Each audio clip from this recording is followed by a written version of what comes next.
В ближайшее время более 80 тысяч экземпляров учебников будут переданы во все школьные библиотеки страны. Среди них учебники по математике, абхазскому языку и литературе, русской литературе, окружающему миру, истории Абхазии, а также пособия для учителей.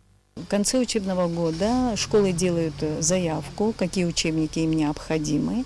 И обобщив данные, которые мы получаем, мы делаем заявку в Министерство образования и науки, которые обеспечивают нас недостающими учебниками. Мы здесь для того, чтобы взять эти учебники, которые они нам дают.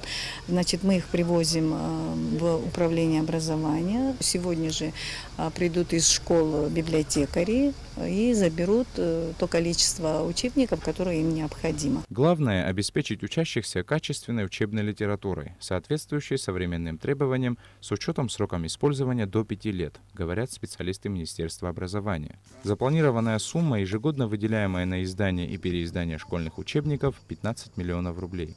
Книга – это, конечно, главный источник знаний, и каждый школьник должен быть обеспечен учебниками.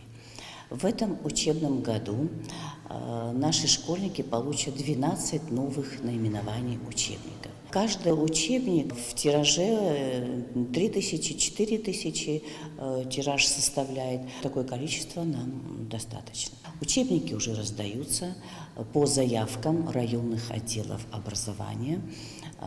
По графику, и к началу учебного года наши учащиеся будут обеспечены учебниками. Учебные пособия издаются как в абхазских, так и в российских издательствах.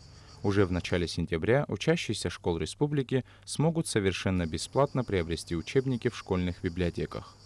Саиджар Салия, Леон Адлиба, Абхазское телевидение.